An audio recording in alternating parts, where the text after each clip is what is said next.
tuve la suerte de cubrir la caída de la Unión Soviética, y cuando empezó lo que se llama la operación militar especial en Ucrania, en cierta medida me di cuenta que era algo que se venía preparando no solo desde ya en el 2014 y anteriormente en el 2013, cuando hubo una especie de lo que se llama las primaveras de colores para desestabilizar y no permitir que hubiera elecciones libres. Faltaban 3 meses para las elecciones y hubo toda una movida de desestabilizadora para evitar que en Ucrania fuera elegido un presidente prorruso. Bueno, efectivamente Estados Unidos, que estuvo muy metida en eso, lo logró.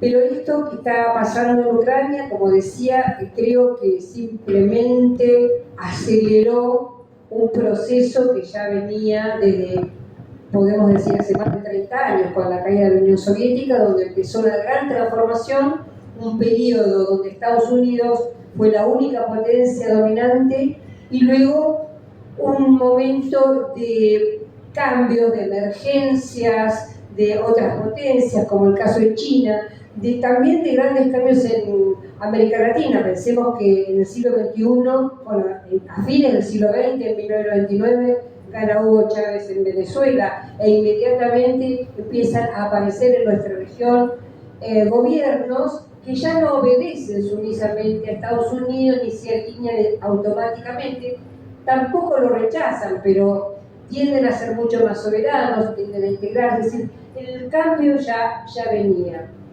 Y con la guerra, como decía, la guerra en Ucrania, efectivamente esto se acelera, y mi impresión, tal vez me adelanto un poco hacia el futuro, un futuro que ya es incierto porque nadie sabe cómo va a ser, pero la sensación de que realmente estamos en un momento histórico de un cambio civilizatorio. No solo va a haber un cambio como los que conocíamos hasta hace poco, de un régimen o de una ideología, sino que va a ser un cambio profundo, un cambio de valores, un cambio en la relación de fuerzas entre las clases sociales, un cambio, por supuesto, en los países e internamente en los países, y ese cambio ya está sucediendo.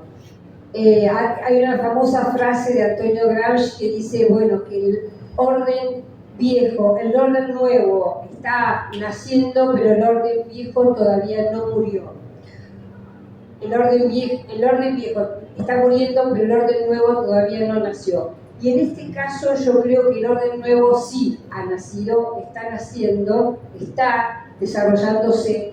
Lo que sucede es que como nosotros estamos viviendo en Occidente y la información que recibimos es tan parcial, está manipulada por los grandes medios de comunicación, no llega todo lo que sucede, entonces no tenemos clara noción de que ese cambio realmente está sucediendo. Hace unos días el presidente Xi Jinping visitó Moscú, se encontró con Vladimir Putin, fue la primera visita que hizo después de ser reelegido como presidente, fue a Rusia, toda una señal de que estos dos países están decididos a hacer juntos cosas muy importantes, y dijo una frase muy reveladora. Dijo, en el momento en que se despedía de Vladimir Putin, dijo, estamos viendo cambios que hace más de 100 años que no se veían, y nosotros los vamos a liderar, le dijo a Putin, a Vladimir Putin, y Vladimir Putin asintió.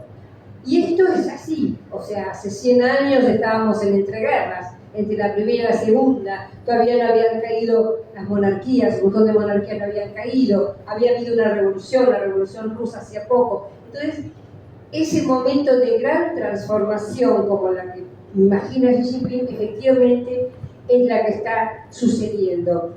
Y esta transformación, voy a poner un solo ejemplo, dado que no tenemos mucho tiempo, pero solo algo que incluso nos toca a los argentinos de hace poquito, es el tema de la desdolarización, una palabra compleja, pero que es fácil de entender. Cuando termina la Segunda Guerra Mundial, con el triunfo, como ustedes saben, tanto de la Unión Soviética como de Estados Unidos, pero se da un encuentro mundial en Bretton Woods, donde se decide la arquitectura que hoy todavía tenemos, Naciones Unidas, FMI, bueno, tal vez un poquito posterior, pero casi toda la infraestructura. Y hay un debate en ese momento pensando en que, dada la situación tremenda que había vivido el mundo con estas guerras, tantas muertes, se pensaba en una moneda común, una moneda que sea de referencia a todo el mundo, que todas las monedas nacionales pudieran referirse. Y en ese momento John Keynes, ahora termino, John Keynes propone una que se iba a llamar Bancor, que iba a ser equivalente al oro y que todas las monedas se van a tener referencia. Pero Estados Unidos presiona y gana que el dólar sea el peso de referencia. Entonces, los 200 países que estamos en el mundo tienen que tener dólares, comprar dólares para comprar y vender, porque la moneda de referencia desde el año 45 es el dólar. Y ahí la gran capacidad que tiene Estados Unidos de tener ese bien que todos necesitan. Bueno, eso se está terminando. Eso es lo que ahora Rusia y China han puesto fin al empezar a negociar con sus propias monedas. Eso es lo que dijo Lula ahora que estuvo en China diciendo, ¿por qué? Me pregunto todas las noches, ¿por qué tenemos todos que negociar, comprar y vender con el dólar si yo puedo comprar y vender con el yuan, con el peso o con cualquier otra moneda? Esa transformación que parece banal o parece pequeña es enorme, a tal punto que el mismo Donald Trump, tomando conciencia de lo que esto significa, dijo, es lo mismo que perder una guerra mundial. Si nos quitan el poder del dólar, es lo mismo que perder una guerra mundial. Termino con esto. Hace 2 o 3 días acaba de acordarse con China un swap, o que va a haber una cantidad de yuanes en el Banco Central nuestro para que Argentina venda y compre con esa moneda. También probablemente se haga con Brasil, con lo cual Argentina afortunadamente también entra en esta organización. Bueno, muchísimas gracias.